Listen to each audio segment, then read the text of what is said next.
Did you have the time to rest and relax and bond with your baby while other people prepared food for you or brought you what you needed while you just snuggled up on the couch or in bed? Even if you're able to do this just for a couple of days or a couple of weeks, resting at the beginning of your postpartum period brings you long time feelings of groundedness, security, and feeling good in your motherhood. And I'm so excited to bring you this conversation today with Emily Vallejo, an Ayurvedic practitioner who shared her personal story on the podcast last week. I had her back to talk about Ayurvedic principles, which can be applied in the postpartum period because she uses her Ayurvedic training to help parents in this precious postpartum period. We talk about things like why the 42 days is important. That's towards the end. What Ayurvedic principles name as foods that should be eaten in the postpartum period and why. And the importance of rest and relaxing your body and reducing stress in order to feel really grounded during this time. This is such a good episode. I can't wait for you to hear it. And for those of you who listen religiously to the Milk Making Minutes, you may have noticed I missed an episode last week. I have so many episodes recorded with such amazing guests, but it's been so hard to keep up given my consult schedule and my busy family life. So with that, welcome to the Milk Making Minutes. I'm your host, Lo Nigrosh. I'm an international board certified lactation consultant and childbirth educator on a mission to explain and reduce the barriers that make feeding human milk to human babies so difficult. Enjoy.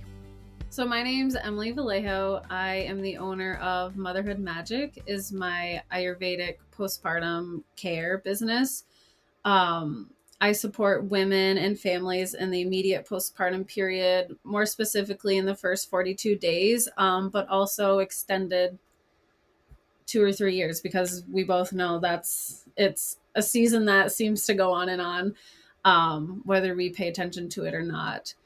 I graduated this past summer from an Ayurvedic college, and so I was pregnant and had my daughter in that time that I was going to school and learning all these principles and these theories about holistic health. And my own postpartum experience is what made it click. Like, this is how I want to apply this knowledge that I'm learning. Because it was so helpful and profound, but also really simple to do at the same time. So yeah, that's kind of what I do. Awesome. So give us a definition of Ayurvedic medicine. So Ayurveda in Sanskrit translates to the science of life. It's based on the elements around us. It's really about getting back to the root of everything, being one with nature and connecting to the inner intelligence that our bodies all have, that we're all born with. There's things that we call the doshas, which are like these governing principles, but when you break it down, everything is about the elements. So like air, water, ether, fire, and earth. It's all about how the elements work together and what their qualities are inside of our bodies that causes either us to be in balance or out of balance.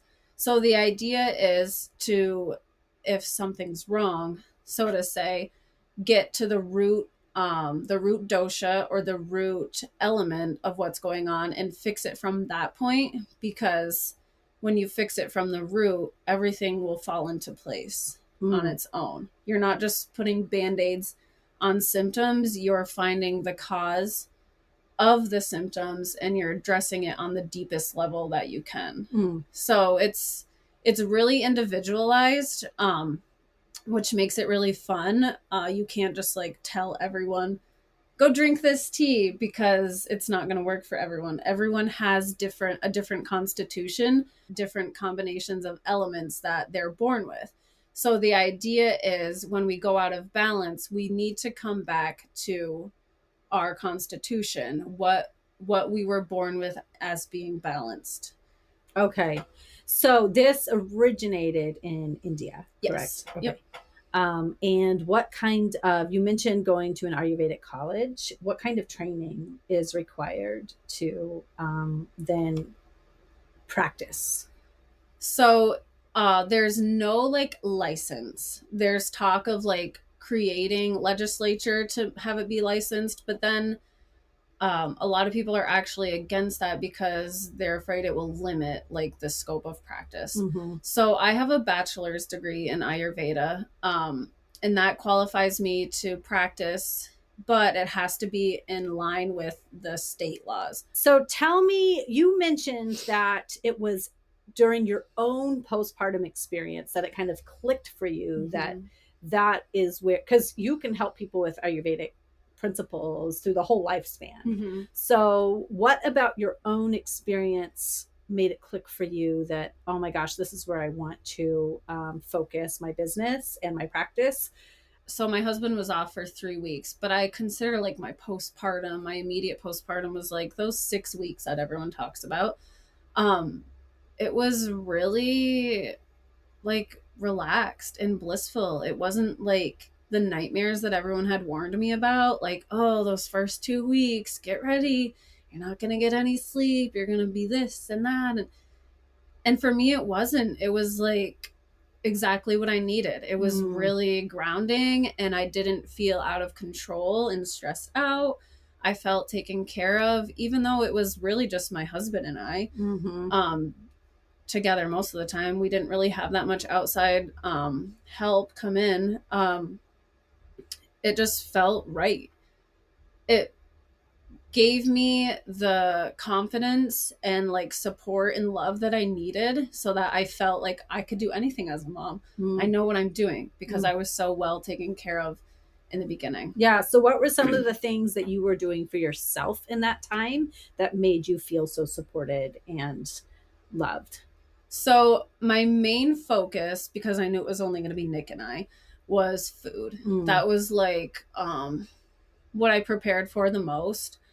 Really grounding and dense, nutritious foods, but that were also easy to digest because I wanted to slowly rebuild my digestive fire. I didn't want to have to take like stool softeners after, which I know a lot of people do. That was like the main thing, was making sure I was eating enough and I was eating the right foods that were gonna like help me feel centered and grounded, and also helping my milk supply at the same time. Yeah. So the foods that you would take, does that vary, or eat, would that vary depending on your baseline combinations? Your constitution. Your constitution. So the main focus for Ayurvedic postpartum is to pacify or calm down the vata element, because you're also left with an empty womb where all the air and space is moving around and can create bigger problems, disturbing all the other doshas. So the main focus is a vata pacifying diet, but you also have to consider, like, if I was someone that had really high amounts of like fire naturally in my constitution, I might already have more strength in my digestion. So we would want to limit like super spicy things, like maybe not throw cayenne in, because you don't want to create more heat than is necessary, because then you run into problems of inflammation and tissue breakdown due to too much heat burning off the tissues. So in general, we want to do a diet that is grounding. We want to bring in the earth element, but also stoking the fire, so it's warming. But yeah, you do have to take into consideration, like, maybe people have more of the earth element, then we're going to spice it up a little bit more than we usually would. And how do you determine a person's constitution? So you can do a lot of it by looking at them, believe it or not. Different features. It's a little harder when you're pregnant because your body has changed so much. But like different hair colors, different bone structures are aligned with different doshas. So I'm talking a lot about vata, but I feel like that's a lot of what I do is vata. Someone who has like super strong vata qualities is like really tall or really short, and like lanky, like really bony knuckles, like prominent bones. Think of like thin, someone who's more kapha, the earth and water elements, has like wide shoulders, they have a fuller face, they have big soft eyes. Their skin is thicker, it's not like dry, like a vata person's skin would be. So there's different qualities you can kind of ascertain just by looking at them physically. Now if someone has like changed much throughout the years, there's different like personality things you can look for. Like someone who has really high pitta is like really determined, like a go-getter, like I don't ever sit down until my to-do list is done, I gotta do this. And kapha person is like really in their routine, they don't like change because they're so stable from the earth element. And someone who's vata is like all over the place, like they talk to you just to talk, they don't really have anything important to say, but they're just gonna talk because they want to. So there's different ways you can kind of determine it. There is like little quizzes you can find online. Some of those I find you can almost be biased towards yourself and like pick the qualities that you wish you had. So it's kind of hard with the quizzes, but yeah, you can figure it out a lot by look. And then we also take pulses in Ayurveda. So that's kind of like a way to read the state of the doshas at the current time. So you can see like what's in balance and what isn't based on the person's pulse. Okay. So when you meet with somebody in the postpartum period, is it ideal to start in pregnancy so that you're planning and preparing for the postpartum period? Yeah. Okay. Ideally, we meet in pregnancy because you also want to form a relationship where you're comfortable with each other, because you're coming into their home at one of the most vulnerable times in their life. You want them to be able to feel comfortable with you being there. You're there to help. You don't want to feel like a point of stress for them, basically. So yeah, we meet in the during pregnancy, more just to like check in and see how things are going. I don't like to give a lot of advice during pregnancy because, well, we don't recommend any herbs or anything just because it's such a delicate time. But more just like check in and build the relationship. You can kind of assess like where their digestion is at when they're pregnant. So like you can foresee, oh, are we going to run into this like in the postpartum period? So things like that, what their habits are, what they're going to be comfortable with, what kind of foods they even like. Like, that's kind of like a big thing, is to see how they are as a person and how that might translate to after they have a baby.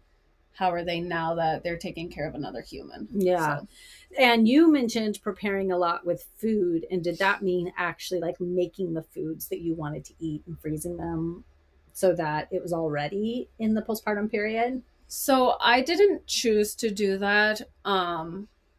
We prepped a lot of the dry foods. So like legumes and spices to have on hand, rice, things that we could bulk up in our pantry. We stocked up on, and then as time was closer, we did like a grocery run of like fresh veggies and fresh ginger and stuff like that. I didn't prepare any meals ahead of time because I didn't want to eat. I wanted to eat everything fresh, which is ideal. Obviously it was my first baby too, so I didn't have other kids and that whole aspect to worry about, which is something I've already been thinking about for next time. But yeah, I wanted everything to be really fresh, and I knew that Nick had 3 weeks off, and that was like his role. He was really excited about it though. So he was going to be preparing the food. Yeah, he was going to be like the master chef. And he still jokes about it now. He's like, I kind of wish we had another baby now just so I could cook all that awesome food. So it was like his way of contributing, because like he wasn't feeding her, so he wanted to be doing something, and that was like, that kept him busy for sure. But yeah, we chose not to prepare anything and freeze it, although one weekend I went to my mom's and we made a bunch of bone broth and we did freeze that, which was super helpful. And I made ahead of time herbal chews, which is just like a blend of spices that I would eat after a meal just to make sure everything's moving. And we made this like garlic. It wasn't really a chutney. It was more like a paste. That same thing, I would add some of it to a meal, and it would just like help stimulate my digestion more. So those were like the only prep things that we did. Now, you mentioned that fresh is the best, but if somebody is in a situation where they're not going to be able to cook regularly, having frozen Ayurvedic foods is better than having nothing. Yes, definitely. Yeah. My sister actually meal prepped. She just had her second baby. And she had meal prepped, froze like the Ayurvedic foods, but then froze them. And I do want to say, even if you have someone cooking fresh for you after you have your baby, when everyone starts going back to work and forgets about you, it's helpful to have those meals too, because you don't really have as much time to prepare meals. And if you want to just take something out of the freezer and warm it up, that's the easiest way to go.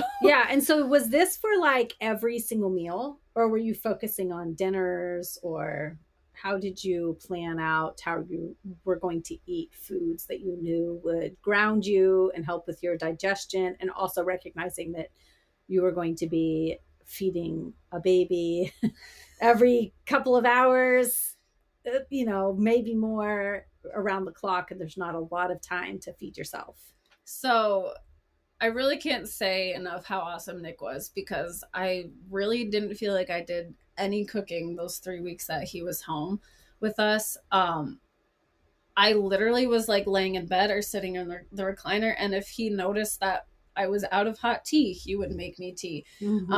I got thermoses, which were super helpful because I was sipping hot water throughout the day, which also helps in your digestion and helps keep you warm. And then my very favorite food it's just called First Day's rice, which is basically like a porridge. You like cook down the rice until it's literally like a mushy porridge, but it has all the digestive spices, and it also has like ghee, so it has the fat source in it.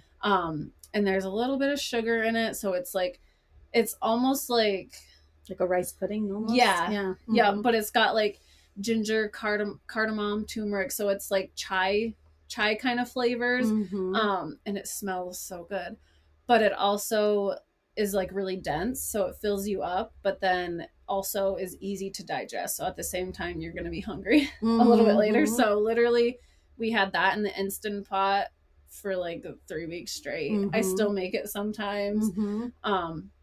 And I really like that because like if I was hungry in the night or really early in the morning, I would just go scoop some out of the Instant Pot. And that's a great idea. Easy. Yeah. It was always warm and ready. Yeah, and people could do that with like oatmeal, like just have stuff going all the time. It's really adaptable. And like a lot of the foods, because it's more like, it sounds gross, but they're more like mushy because that's easy to digest, right? Is like stuff you could just throw in a crock pot overnight and it'll be ready the next morning. Yeah. And like we more focused on, I guess not so much 3 meals, but there was like one main meal, and then that was enough for lunch and dinner. And then I would have the porridge too, and then be sipping tea throughout the day. Yeah. So, and like sometimes I would help him make like little snacky things, like little like, what do you call them, little balls, like little protein balls or something that was easy to just grab throughout the day. And fresh fruit was easy to like snack on too. So yeah, we more focused on like one main meal. Did you feel like your food budget went up significantly during this time, or no? I don't, because a lot of it we also lived near this awesome co-op that you could get bulk things for cheap. But a lot of it was like grains and legumes that weren't super expensive and never go bad, really. Right. So I wasn't really eating that much fresh vegetables, believe it or not. We would do like asparagus and zucchini. It was more like dill and cilantro we would add to everything. So yeah, it wasn't like an absorbent amount of food because what I ate was really filling, I guess. Yeah, I feel like I was drinking like boiled milk and stuff too, but it wasn't a significant amount that like we had to buy groceries every 3 days. Yeah. You know, it was like, it was really manageable. And then what are some of the other things that you focus on in your practice with families besides food that can help people to kind of feel really settled and grounded in the postpartum period, which can be a time where we kind of feel so outside of ourselves? Mm-hmm. My favorite offering is different types of bodywork. Mm-hmm. I do what is called Abhyanga, which is the one that's similar to massage. Mm-hmm. I call it a warm oil application, Mm. but it's not so much a massage because you're not getting deep into the tissues. The idea is it's a gentle letting the oil do the work and penetrate and nourish the tissues, but it's also detoxing in the way that you're moving the lymph and the blood around while you're doing different strokes, if that makes sense. Mm-hmm. That's probably like my favorite. It's really relaxing and grounding. My brother's girlfriend actually just had a baby, and I was able to give her an Abhyanga treatment like within the first 12 hours. Oh, so wow. That was really awesome. And she had so much good things to say about it. She's like, I think it really helped my muscle recovery. Like I wasn't really sore after. And you can just like feel the stress melt away while you're working on these women, because it's like, it just feels so good. Another body work I offer is called Marma therapy. Mm-hmm. How I like to describe it is it's like a blend of acupressure and Reiki, because you're not pressing as deep as they do in acupressure. It's more working on the subtle level beneath our skin, where a lot of the energy is moving. It's super grounding, and it regulates the emotional and nervous system. So like when your milk supply comes in and you just want to cry all the time, I like to start out with that because it like will just center you, rather than doing like the warm oil. Or a lot of times how I do my abhyangas is I start with Marma, at least on like the head and the feet, just to let the mom like come into the space and like release anything that might have been happening when I wasn't there. And like one example, I had a client who I was gonna start massaging, doing the abhyanga with the oil, and then she was like, I think she was like starting to cry, and she was getting real. I was like, okay, I'm gonna switch to this and let's see how you feel. And I switched to Marma, and it was just like you could feel the tension of the room just melted away, and you could tell she just like let herself feel what she was feeling, and like after that she was ready to receive the oil therapy. You know, there's that famous book, The Body Keeps the Score, all I about like that one. you know, how we hold trauma in our bodies. So I can imagine that when a new mom gets the opportunity to just like lay on a table and have someone release pressure points that might have been building up for who knows how long, that it would be a really grounding experience to kind of come back into yourself and be more ready for motherhood. It's really like the body is telling a story at the same time too. But when I practice Marma on clients, it's like you can feel, and sometimes you can see they'll like have really big twitches, or like they'll fall asleep and be snoring, but you can feel it under your fingers, like, oh, okay, the body's talking to me and telling me something. You can feel it come up to meet you, and the stress kind of like, oh, okay, it's time to move on to a different area. This part has said enough. So it's really awesome to like be a part of. I've had the opportunity to talk to quite a few people about their postpartum experience, and in the hospital I get to meet a lot of Indian families, and often they have a mother that has flown in from India or a mother-in-law that has flown in from India, and they plan to stay for a long time. And I've talked to families where like the mother would come for the first 6 months and then the mother-in-law comes for the second 6 months. But I've heard a lot of people mention 40 days as being really important in the postpartum period. And you said 42 days. So tell me about that number. Why do you consider 42 days in Ayurvedic and Eastern principles? Why is that such an important time frame? I think it's like the marking of like how you're able to digest the immediate postpartum experience and everything that's happening. It's supposed to be like when you're ready to emerge more into the world after being cared for and being cocooned in your house or whatever. 42 days is supposed to be like, okay, it's time to get back out there. It's time to gradually meld into like this motherhood aspect. There's a saying that's like 42 days gives you 42 years of health, because it's so connected with like establishing that hormone balance, so that like when you go into menopause, you're not dealing with all this buildup of stress hormone and imbalance of just your female hormones in general, that you have more health because you took care of yourself. You rebuilt your tissues. You weren't like so stressed out that you depleted yourself, which happens a lot in motherhood, even with like clients that I've seen, because you can't live with them forever, right? I think it's really hard, especially in our culture today, because we don't have those villages. We don't know, not everyone has a mother that will come stay for 6 months. Nor do they have a mother they want to come stay. That's also a big part of it. Yeah, that's more accurate. So yeah, it's kind of like about establishing your health and resetting the balance right off in those first 42 days where time is more delicate, I guess. That way you come out stronger in the long term. Yeah, and we have a bounce back culture in the US in particular, but I think in a lot of Western places where you have a baby, you're expected to look like you don't have a baby. You're expected to get around the house like you don't have a baby. You're expected to go back and do all the things you did before. And it's celebrated when we can do that, instead of saying, you know what, I had a baby. My body's going to look like it had a baby. And we shouldn't be expecting all bodies to look the same to begin with, but then especially once we become mothers, it is celebrated when we look like we have not become mothers. And I think this contributes to that idea that we have to just get up and get going, or we have this idea, whether it's put on us by other people or by our own internal pressure, that the house should look as if we are not in the postpartum period. So we shouldn't have dirty dishes, or we shouldn't have laundry around, or the floors still need to be swept and vacuumed and mopped. So a lot of the struggle in the postpartum period comes from wanting to keep up appearances instead of recognizing, you know what, I just had a baby. So yes, we are going to be sniffing our clothes and deciding which is the least dirty to wear right now if I don't have that person coming in to do the laundry for me.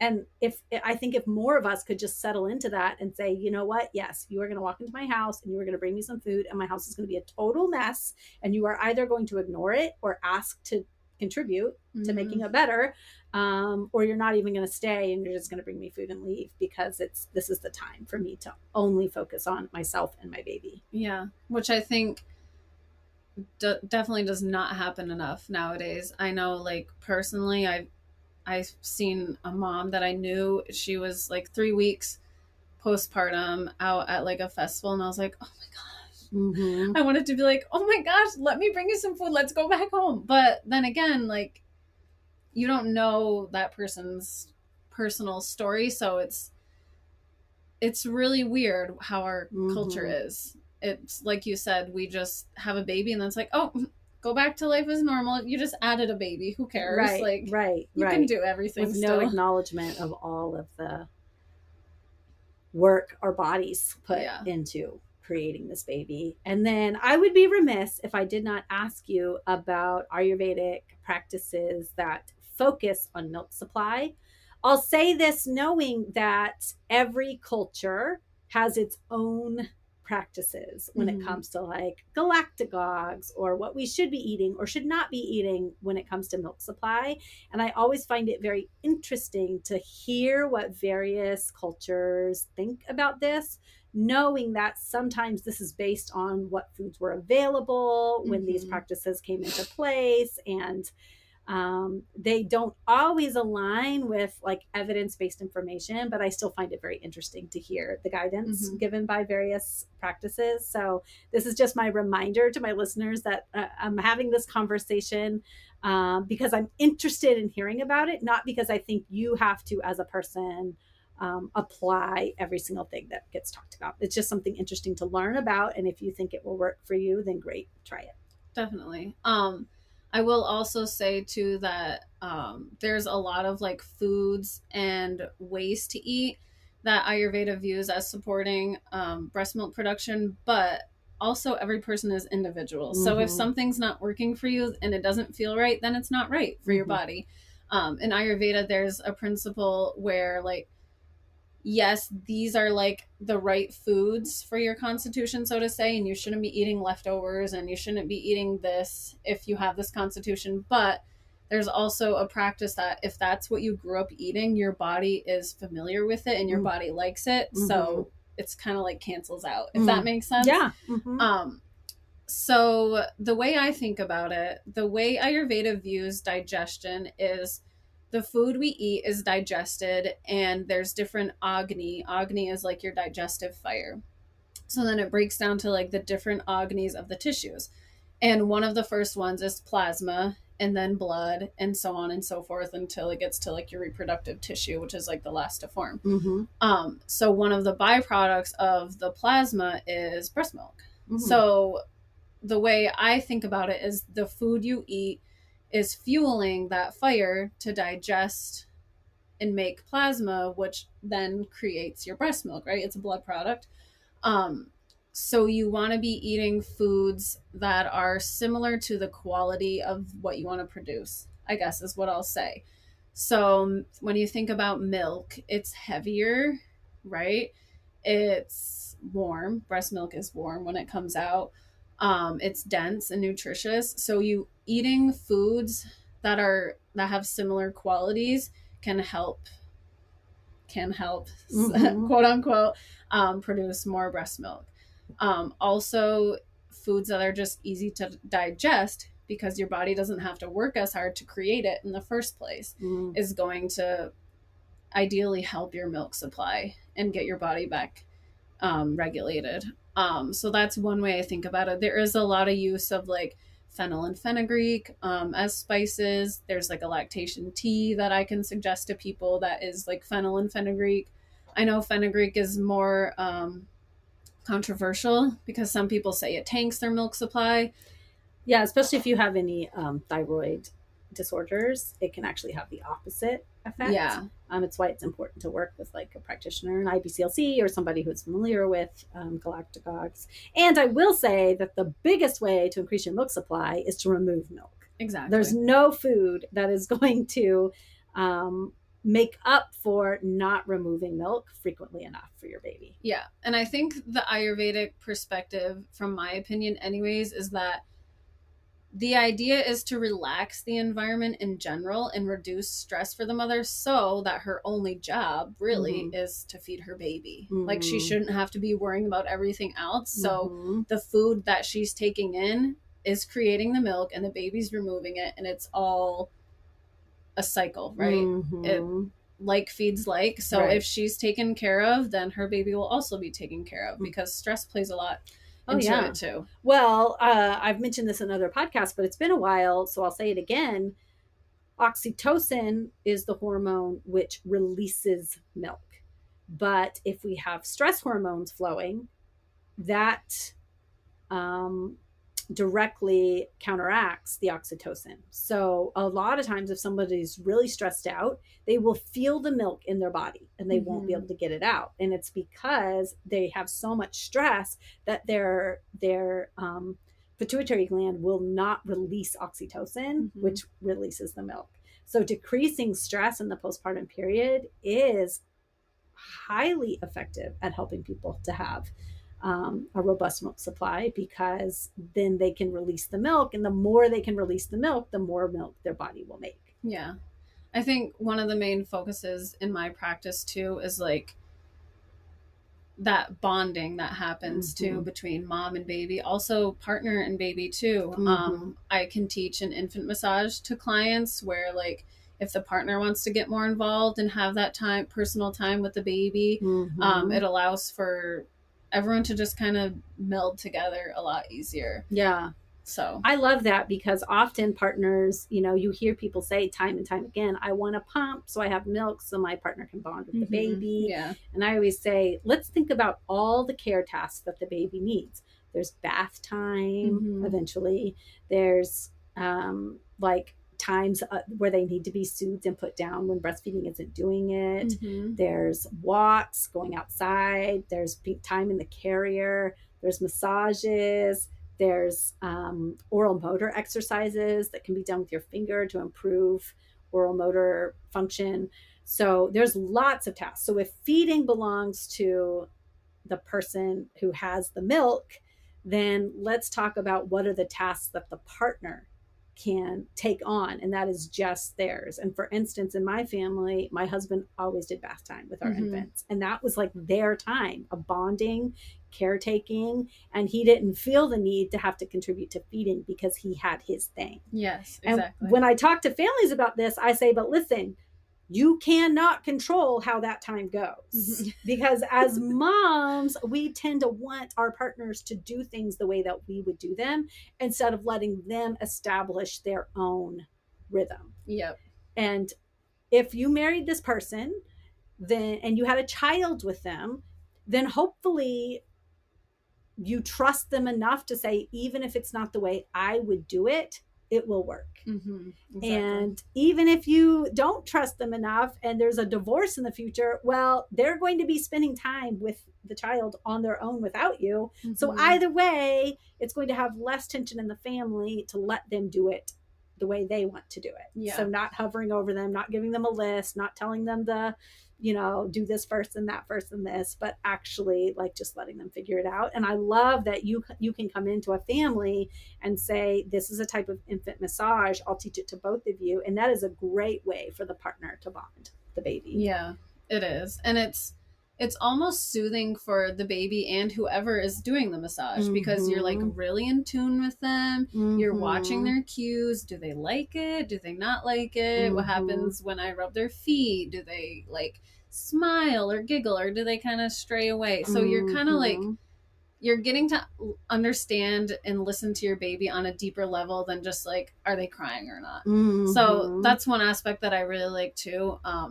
We did it with our daughter, and she still gets excited to get a massage. It's like, it's a really nice way to also introduce self-care from the very start, because if we don't practice self-care in front of our kids, then they're not going to respect that we need our time to ourselves too.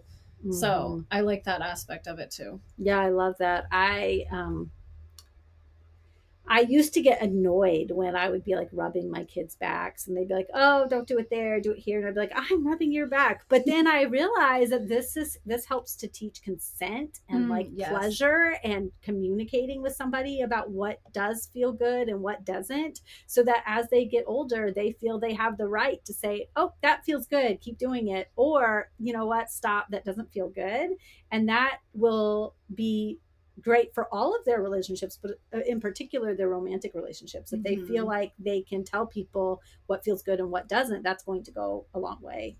I love that you brought up consent, because that's like another part of like what I wanted to bring into being a parent was like the respect aspect. Like, you're not going to do this because I'm the parent. It's like, okay, we're going to come to a level of understanding each other and what each other needs, and I'm going to respect your boundaries.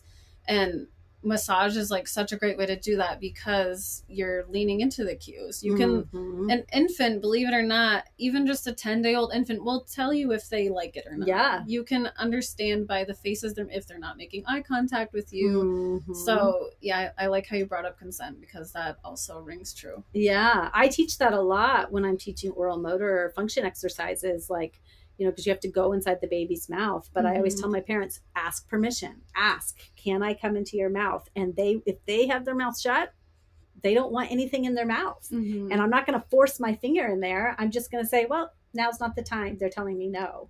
And, obviously there are times with our children when they have to do something. They have to get in the car seat. We have to buckle them in. You have to go to the doctor, even though you're scared, but we can still help them to feel their own power in those situations. Right. and recognizing, okay, I'm making this decision for you as your parent.